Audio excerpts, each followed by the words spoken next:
welcome everyone to another show from Straight from the Paws. And today I have with me several guests. Bev Andrade is my co-host, and she has with her lovely Lola, and a dog adopted from Forever Paws Animal Shelter, and Maureen Taylor from Abby's Dog Depot. Welcome, Maureen. Thank you. Welcome, Bev. Thank you, Gail. Thanks for having me here today. Lola, could we look at this? Could we look over here? That's a good girl. This is Lola. She was adopted from Forever Paws, and she does go to Maureen to be groomed. So we decided to bring her here today to see if she'd like to be touched and shown different things from Maureen. Great. Okay, Maureen, can you tell us a little bit about yourself and how you became a dog groomer? I've always loved animals and would sometimes take them from other people's yards as a kid and pretend they were my own. I didn't have a dog when I was younger, growing up, and so I've always been attracted to dogs, horses, cats. Wow. And a lot of my childhood was spent riding horses and showing horses, and as I got older and I had less time and less money for the horses, I began to pour my passion into dogs and always wanted to groom dogs and learn about the art of dog grooming, and followed my dream about 16, 17 years ago. Wow. Well, I know Lola enjoys going there, and I can say that Lola, coming from Forever Paws, was very afraid, but you handled her very well. How do you handle a skittish little dog like that? Sometimes it takes a few visits to build trust with the dog. You just want to take it very slowly. We want to accomplish lots of different areas of grooming, but when they first start, if they're really afraid of the groomer or the noise, or they're generally very stressed, we'll just take it in baby steps. Maybe we'll just take a little off the nails, give them a bath, maybe give them a quick blow dry and get them out quicker than, say, another dog that might be a little more comfortable with the process. And then slowly we notice that they get less stressed, they're less reactive, and because they come on a regular basis, they learn to understand the process. Okay. Okay, so what exactly do you do? You mentioned a few things, but what exactly would you do, for example, like a dog like Lola? What's a typical dog grooming that she would have as she went? Let's see if I put Lola up on the table here, and then we could make believe she's going to have a little grooming. Well, Lola has a beautiful coat, and it's long and fluffy, and it's probably what everyone loves to see on her, but she has nails that need to be cut so they don't get too long and it doesn't affect her ability to walk. Her ears need to be checked. Some dogs are prone to ear infections. Other dogs have really healthy ears. And so we go in and we'll take a look at the ear canal and clean the ear out, clean the hills and the valleys, and give the owners a report of what we find. She has undercoat, so we want to make sure that she has a bath, and we comb out the undercoat to keep the air circulating to her skin the way Mother Nature wanted it to be. Some dogs get really packed undercoat, and you need to get that out in order for the dog to either stay warm in the winter or stay cool in the summer. Oh, that's good. I didn't even know that. Okay. All right. What are some of you talk about the winter and the summer, what are some of the problems that dogs would have either season? Well, grooming-wise, if you have a dog that's either matted or has all of that undercoat, they can't keep themselves warm in the winter and cool in the summer. They need the air to be able to circulate. So if their grooming needs aren't met, either through the work at home or through a groomer to get the dead undercoat out, then it ends up getting very thick where you're not actually touching the dog, you're touching all this packed in fur. And so what we do as groomers is we can get that dead undercoat out, but it's a process, again, that you don't want to sometimes do once a year to the dog. It's an ongoing process. And a lot of people do it at home and they're successful with it, and sometimes they will bring them into us once or twice a year for, say, the big fall blowout that we call, when the dead undercoat wants to come out, and also in the spring. And some people bring them in monthly because they really appreciate a nice smelling dog, and maybe they don't want to do the work at home. So, but that would be an issue that dogs, even if they don't look like a dog, say, that has hair, say a Shih Tzu or a Lhasa, who have different needs, they do have needs as far as the maintenance of the coat. Okay, I see Bev has a question. Yeah, I have a question, Maureen. I'm thinking about, this is a little dog, so it's typical that you would groom a little dog for some reason, or that's what comes into my head, and you see little bows on them and stuff. But what happens to dogs that, like, for instance, that are outside dogs, and the property owners just let them run around in the woods, in the wild, but never bring them to a groomer? I mean, little dogs, yeah, but what happens to these big dogs? I mean, does nature take care of the coat by itself? It doesn't. There are different breeds that have different needs. And it makes me sad to see a dog left outside all the time, but I know there are some that live that way. They're generally not the dogs that you'll find at a grooming salon. Sometimes you will. Sometimes dogs want to stay outside, maybe some husky breeds or, you know, some of the triple-coated breeds. But they still have grooming needs, because in the wintertime, when that coat builds up and then the weather changes and the days get longer, if that dog's going to be left outside, and now the heat and the humidity of New England, you want to make sure that that dog's getting that matted fur underneath taken out so that the air again can circulate and get around the coat. Some of those dogs could have, if they're living outside, burrs or something that got stuck in their coat. So someone should be checking on the dog. You know, if they're not going to bring it to a groomer, go through the dog's coat, make sure the dog's nails are either naturally short, they're cutting them, or bring them to the groomer just to have the nails done so that the nails don't get too long. Sometimes dogs' nails, if they're not cut, will grow, and they grow in a circular direction, and they'll actually grow into the pad of the foot. We just had one this weekend that came in. So what happens is, if you're not keeping them short, it'll grow right through the pad of the foot, and sometimes even puncture the dog's pad, which is painful. So, but they weren't aware of it, this particular family. And this dog just needs to have it done more often than the regular dog. But it can happen to a dog if you're not checking on these things regularly. What happens to that dew claw? I know all dogs have a dew claw, I believe, and some of them, they're surgically removed when they're infants, when they go in for a neuter or a spay. But a dog that doesn't walk on the dew claw, doesn't that just keep growing and growing and growing? Quite often that's the claw that grows into the pad of the foot. Some dogs have rear dew claws. Even I have Shih Tzus and Lhasas, but some of the larger breeds, the Bernese Mountain Dogs and Great Pyrenees, have the back dew claws, but we find them on other dogs all the time. Wow, I didn't know that. So they can be tricky because they're never hitting the ground and getting natural friction. Well, that's interesting. Could you tell us maybe about a case scenario that's probably one of the worst that you've seen? You know, a lot of groomers will see the dogs come in that are rescues or maybe an SPCA pickup. That was the worst case that we have ever seen. It was a Cocker Spaniel. And I can't even say how long the dog went without getting clipped, but that dog has hair that grows and grows and grows.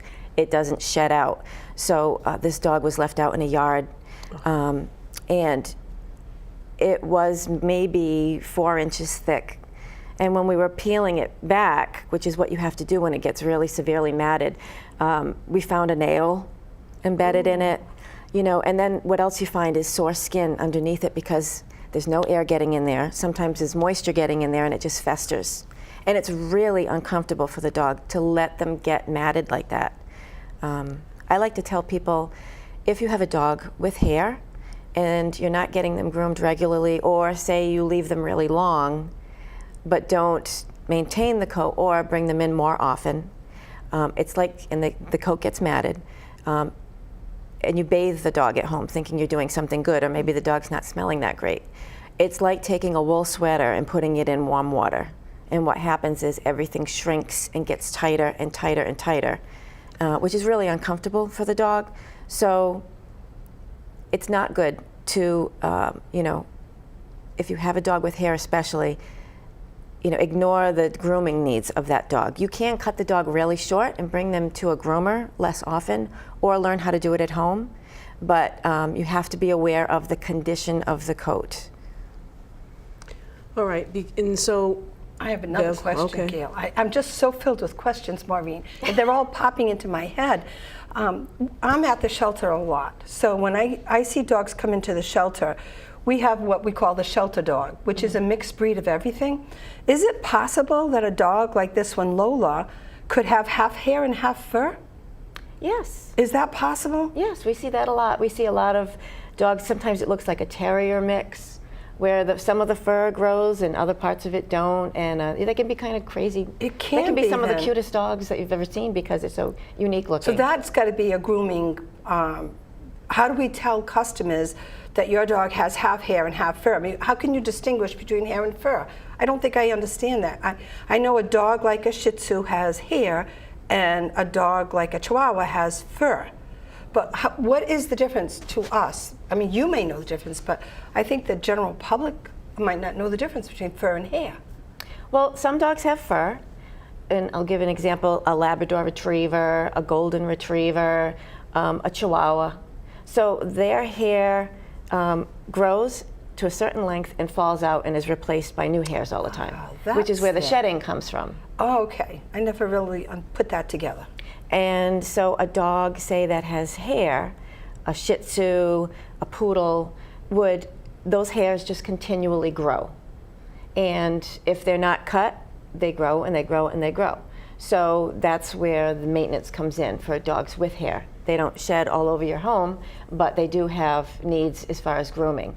Whereas a Labrador will always look the same because it's shedding out all the time and new hairs are continually growing in. Did you know that? I did not know that. See, we just learned that We new always today. learn something new on I this know. show. So a dog with a double kind of hair growth could actually have fur and actually have hair. Yes, and we see that a good example of that is some of these designer breeds that are being bred. For instance, a Golden Doodle. Oh, that's true, because a Golden Retriever has fur, but a Poodle has hair. Yes. I think the dog is going to go visit Gail now. Hi. So yes, so you get that combination dog made, and then it has that combination. We never know what we're going to get, and that is in the hands of the people breeding these dogs.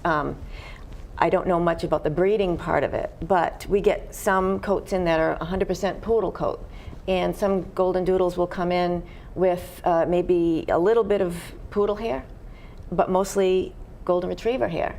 So they don't even look like the same kind of dog, and they are shedding all over the house. So there are some of these designer breeds that people tend to breed poodles and Bichons to because they think that that will make a dog that doesn't shed, but that's not necessarily true.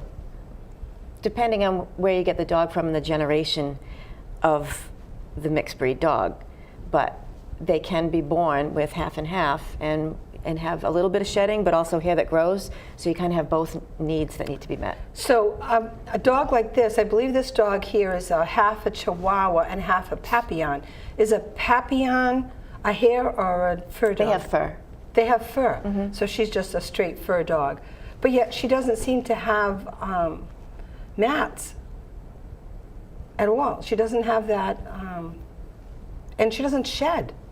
We don't have. Well, the shedding can have a lot to do with the breed of the dog and the type of coat they have. Okay, so that's it also can have a different. lot to do with what you're feeding the dog, because the dog food makes a difference in the shedding as well. Aha. She doesn't you groom her regularly. Yes. And do you brush her?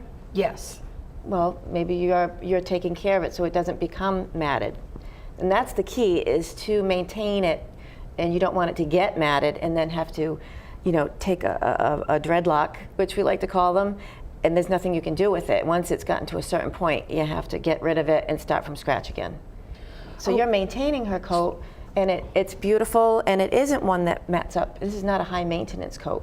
Okay. But you do want to brush it because some of her feathery hair She does may have get that knotted, feathery hair. sometimes behind the ears. Yeah. The coat is a little more silky back there, and that's where they tend to knot up a little bit. You mentioned dreadlocks.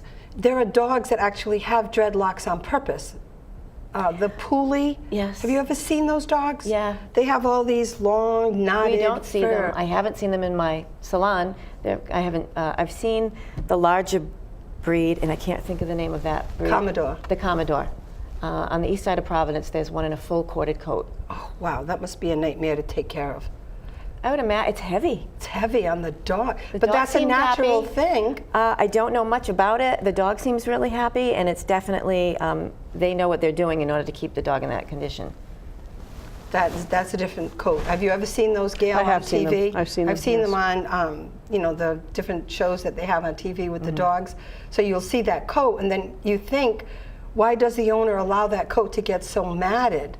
But I believe that's natural for the coat to twist like that. If you read the breed standard or read one of the clubs, they would explain to you where that coat came from and why they keep them in that coat. There's got to be a reason for it. And it might date back 200 years, but it's just tradition that they keep It's them just in tradition. Now, one of the oldest breeds known to man is a Maltese. And before there were groomers, how did they take care of a Maltese coat? It just kept growing and growing. So you think back into the 1700s, there were Maltese. And I can't imagine what happened to those coats. Because I had a today they picture. oil them.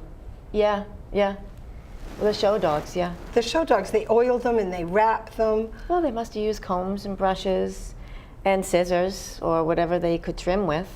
I have a picture in my salon that's about, it's an antique picture of a picture, but it's way, way back in like the 1700s of these women in these big dresses in the middle of town doing dog grooming on poodles and poodle-like breeds. So they did, all right, so I wasn't sure of that, but they did do dog grooming then. Because with those kind of coats, I mean, I've seen Maltese matted, and that's not a pleasant sight at all. No. I have a question, just pertaining to the weather coming up. We're coming up into the summertime, and you know, do dogs? People have asked me this, and I say I'm not really sure about the answer. But do dogs get sunburned? Can they get affected by the sun? They definitely get affected by the sun. I don't know the answer to whether or not they get sunburned. I would imagine they do. So you have to be careful. Some people want to keep their dogs really short and keep them cool, and some of these are pampered pets and they're always inside in the air conditioning with the owner, or they go out in the morning for a quick walk in the afternoon. So you can keep them clipped short and cool so the dog can, you know, lay on the cool tile floor in the kitchen or whatever. But you don't want to take a dog that might be an outside dog or that goes out in the yard all day, or that doesn't normally have a short coat. So even when we cut a dog short, we're always leaving a little bit there. Okay. You know, but sometimes we have to bring the dogs down super short if there was a matting condition. But then we'll warn people, you know, just keep them out of the sun, and you know, you don't want to leave them out in the backyard where they're going to overheat. Because they can, you know, form skin cancers and things like humans do also. So it's very difficult. And I think someone that chooses to do it on their own, they really need to be more aware of certain things. What you're sharing, I know I'm learning a lot today already, but I think that it's important that people understand that to go out and groom their own dogs may be okay at sometimes, but sometimes they have to be more cautious and know more of the things that you're talking about. I appreciate that. Now, let me ask you a question. When you have a dog come in and you know, you may see different things, do you ever advise clients to go to a vet? There are certain things that you may notice that they maybe perhaps don't notice. You Sure, mentioned we the do. ears before. What else would you have noticed? Well, some of our clients, we see these dogs, you know, 10, 12 times a year. So we, groomers in general that are seeing these dogs, we know right away if there might be a lump. There wasn't a lump there 5, 6, 7 weeks ago. Okay. Maybe a dog that always has beautiful skin and coat suddenly has an ear that might be really red and swollen and sensitive, and might have some colored wax coming out of the ear, so we would point that out. We're always looking at the teeth and in the mouth. There are growths that can happen in there. Sometimes you'll have an odor coming from the mouth that may not have been there, and it could be a bad tooth. That's one of the areas that I wish people would really pay attention to and spend a little more time as far as maintenance care, is taking care of dental work with the dogs, because they do, especially the smaller breeds, Chihuahuas, a Papillon, a Yorkie. They have really tiny mouths and they don't lob up the water like, say, your Labradors do. And they get a lot of dental issues. Did and you it hear hurts. that? You got to let people brush your teeth. Yeah, we got to let you brush your teeth. If I can back up for 1 Sure. minute. One thing I would like to educate some people about is we get a lot of requests from people, say with a Labrador, a German Shepherd, a Pug, and May comes, late May comes, the first really hot few days, and they want to call up and have their dog shaved down, which we do not recommend. Keeping them just groomed, either at home or bringing them to a groomer where you can get the dead undercoat out, and get rid of all that packed in fur so that the air can circulate is the best thing you could do for that dog. And of course, keeping them, living in conditions that they can handle, not sitting out in the sun or if they're in the house with you. But to shave them down is not a good alternative for that dog. And it actually could do the opposite because they no longer have that coat to protect them from the extreme heat or the sun. I'm glad you brought that out because I think people sometimes get confused by that. I know at the shelter when they come in and they're looking at the animal and say, well, we'll just shave the animal down, and it's like, I don't think people quite get it. I mean, I get it a little bit better since I've been involved with the dog world, but I think some people think that they're cooling the dog down just by shaving them down. Like yeah, a their human intentions being. are good. Right, intentions are always good. But you're not helping the dog. Right. And sometimes that coat won't grow back the same because now you're cutting fur, not cutting hair. So it may grow back in different stages. It won't look very good. It takes a long time for that coat to get back. Sometimes it never grows back the same again. But if their goal is to keep the dog cool, that's not going to help the dog. Interesting. Bev, do you have a question? Yes, I do. Some of the dogs that we get at Forever Paws Animal Shelter come in and they're overweight. And I've seen extremes in overweight. So my question to you is, how do you handle a dog that comes to you that's severely overweight to groom? That must be a challenge also. It is. And there are a lot of overweight dogs. And I think people like to give treats and cookies, and it's just part of our culture sometimes to feed what you love. And unfortunately, the small amount of time that a groomer sees that dog, the dog is standing still in a tub and then turning in another direction, standing still for a longer period of time, having to give us a paw and stand on 3 legs, sometimes standing on 2 legs if we hold the dog up. And if it has to get a haircut, it's standing on a table for sometimes up to 45 minutes. And a table that's only big enough for the dog to stand on. So it's hard on their joints, especially if this ongoing weight if the weight gain has been ongoing, where the dog's always moving around at home and you may not notice it. To stand still for a long period of time with that extra weight is a lot to ask of the dog. So a lot of times it takes longer to groom the dog because we either have to have someone else come in and hold the dog or help the dog stand up, or we can't get the job done as well as we could if the dog maybe was at a little lower weight where it could handle it. And we see their knees just get very tired, and sometimes these are 4, 5, 6-year-old dogs. They're not geriatric dogs. But then, of course, after years of living like that, the poor, they have all kinds of issues that get even more complex because now they get arthritis and other problems from all that weight. And you see all of this as a groomer. Yes. So, I mean, these are the challenges that you have to face as a groomer. From dogs as small as a Yorkie that are overweight to golden retrievers. Are some dogs prone to overweightness? For instance, a basset hound or a pug, are they prone to be overweight? Their owners would have to be very careful? I don't know if a breed is prone to be overweight. I know some breeds, I call pugs a pig with a U, because they love to eat, and so when people get home from work, their favorite thing to do is give that pug a treat, So are they prone to, they're prone to have owners that want to give them a few extra treats now and then, I think. There are thyroid conditions and other medical issues that can make the dog be heavier than it should be. But I think for the most part, it's overfeeding and not enough exercise. Well, that's good to know. I was wondering if you could tell us something about the senior pet or the sick pet that has to be groomed. Because I had a dog that was very old and very sick, and you did take her, and you actually told us to bring her in when the shop was closed because of the stress. So you must have that as a problem with a lot of other owners too. Yeah. A lot of our clients are like family to us, and we've been grooming these dogs since they were babies. So hopefully if you have a dog that's a Maltese or a Shih Tzu or a dog that's going to require regular grooming, you get a relationship and a rapport with a groomer, and that's that dog's groomer for life. And as we see the dog changing, as well as the owners, and the owners are checking in with their vets, their needs change. So depending on what the issue is and how the dog's doing, we'll make adjustments and we'll communicate with the parents of the dog.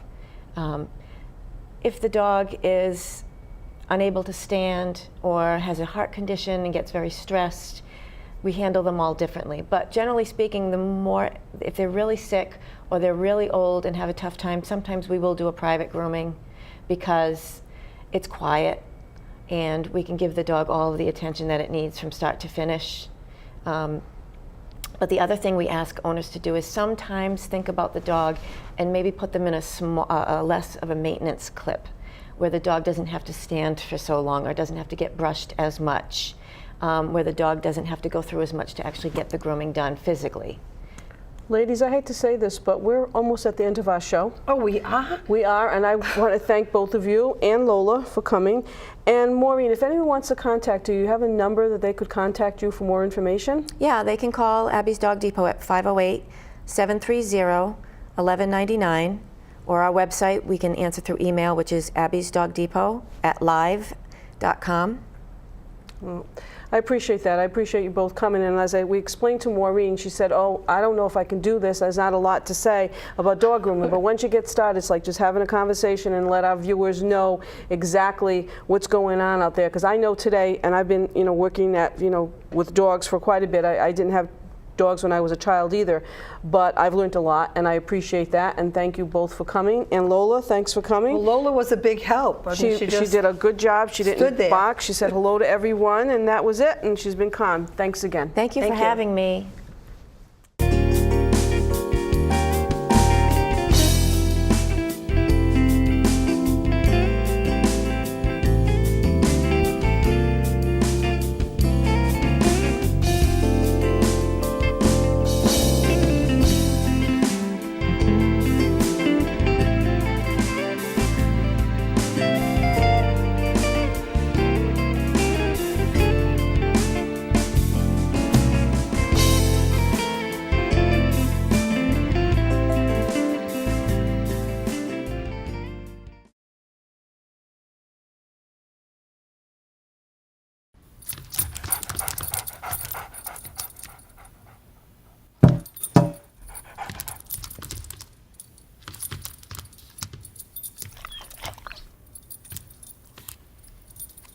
There's a shelter pet who wants to meet you.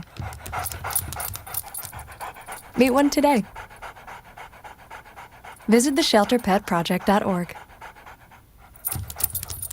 Adopt.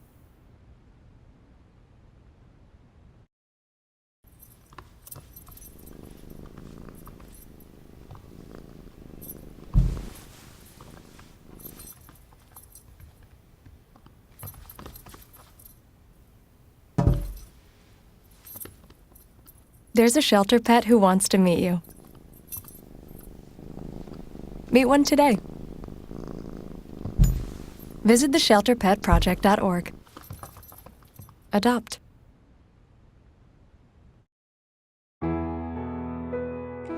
When you adopt, you give an animal a second chance at life and a second chance at love. Like their human counterparts, animals deserve a life of dignity and happiness, but most of all, they deserve our love. At Forever Paws Animal Shelter, we work to give animals the gift of time. Our mission is simple: place these valued animals in loving homes. A pet is a friend for life. When you believe in them, they will always believe in you. Forever Paws Animal Shelter, giving animals a new leash on life.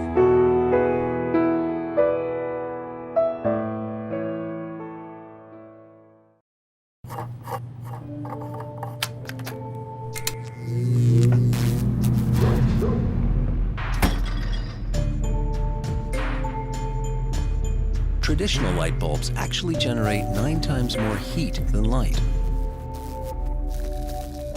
Switch to Energy Star light bulbs, and you'll realize just how much cash you are really burning through. Saving energy saves you money. Learn more at EnergySavers.gov. The average text takes your eyes off the road for nearly 5 seconds. Stop the texts. Stop the wrecks. Visit us at stoptextstoprex.org.